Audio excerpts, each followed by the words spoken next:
Dalam Bapa dan Putra dan Roh Kudus. Amin.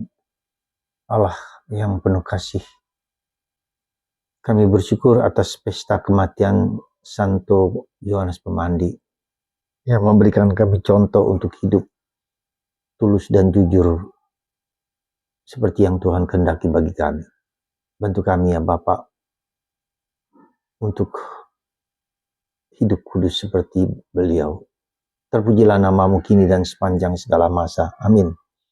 Para saudara, kita tahu kematian Yohanes Pemandi ya menyerupai apa yang dialami oleh Yesus, penderitaan salib.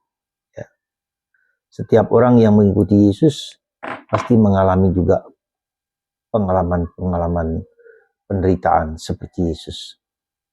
Maka peringatan Santo Yohanes Pemandi menyerupai juga peringatan dari Yesus. Karena beliaulah yang menjadi perantara dan persiapan untuk mendapatkan, untuk menerima, untuk mewartakan siapa Yesus sesungguhnya. Itu yang pertama. Yang kedua, saya mau mengutip satu bagian kecil saja dari kata-kata yang ada dalam Injil hari ini, dalam Injil Markus. Ya, itu kata-kata dari seorang yang bernama Raja Herodes. Ya, seorang yang menurut teks itu mau mengatakan orang itu adalah orang yang hidup dengan kemewahan, pesta setiap hari. Ya. Dan juga dia tergoda untuk mengambil istri saudaranya, Felix, yang bernama Herodias. Saya kira bukan hanya mengambil, tapi mereka berdua juga sepakat untuk hidup seperti itu. Nah, disitulah kelihatan bahwa Yohanes Pemandi mau menunjukkan hidup kalian itu tidak benar. Kalian sebagai pemimpin bangsa dan negara, tapi hidup yang tidak benar. Dan Yohanes kemudian ditangkap di penjara. Ya. Nah, apa yang menarik di situ adalah ketika kemudian ada pesta ulang tahun raja, maka anaknya dari Herodias, putrinya, menari dengan sangat bagus dan sangat indah. Lalu raja berkata, mintalah apa yang kau kehendaki, apa saja. Ya, mintalah apa yang kau kehendaki, apa saja, bahkan setengah dari kerajaan. Nah, ini bagian ini yang mau kita diskusikan bersama, kita sharingkan bersama. Lalu kemudian yang terjadi adalah bahwa putri Herodias ini lari kepada ibunya. Apa yang dia minta ibunya adalah kepala Yohanes. Jadi kelihatan di sini bukan hanya Herodes yang suka dengan wanita itu, Herodias, tapi itu juga mungkin wanita itu menggoda dari Herodes, sehingga akhirnya mereka menikah. Kepala Yohanes Pembaptis, dan akhirnya terjadilah kepala Yohanes dipenggal. Jadi kita bisa bayangkan kepala diletakkan di talam, diberikan kepada, ya, jadi kepala yang terpenggal itu dibawa oleh putri Herodias, diberikan kepada ibunya dan diberikan kepada Yohanes Herodes. Ada satu kalimat yang menurut saya perlu kita renungkan. Mintalah apa saja yang kamu kehendaki, bahkan setengah kerajaan. Inilah nilai-nilai kehidupan yang sebetulnya tidak layak. Ya. Mintalah apa saja.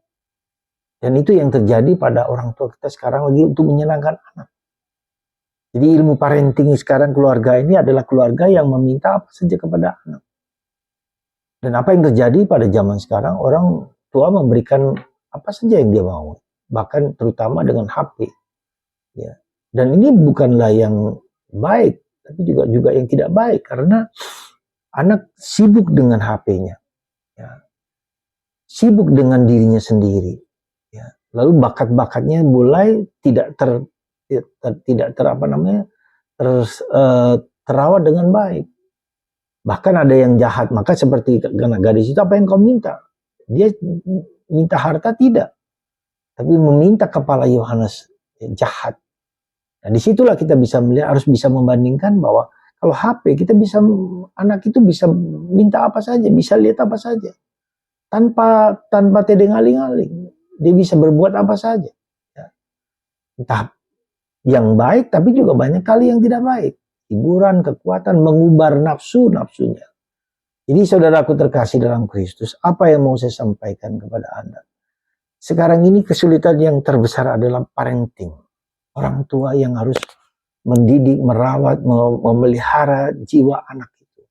Tidak hanya memberikan sesuatu hiburan, tetapi jiwa anak itu tergoda, termakan oleh pengaruh-pengaruh jahat di sekitar HP itu.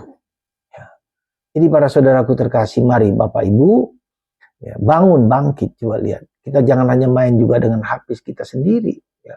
Jangan lupa, kita sibuk dengan HP kita sendiri juga. Itu juga merupakan suatu contoh yang tidak baik. Ya, kita sibuk dengan rasa puas dengan diri kita. Baiklah, kita menjaga, memelihara HP kita. Tidak untuk bermain terus-menerus, tapi mengajak anak untuk memberi inspirasi, memberi kekuatan, memberi contoh teladan yang baik kepada anak-anak kita. Sekali lagi, ini tantangan terbesar supaya anak kita jangan mudah terpengaruh oleh hal-hal yang tidak baik. Ya. Jadi kita bisa melihat dan apa yang terjadi kemudian seringkali mental health. Ya. Anak-anak mengalami mental health, ya, menjadi seperti orang yang adiktif, tergantung dengan HP.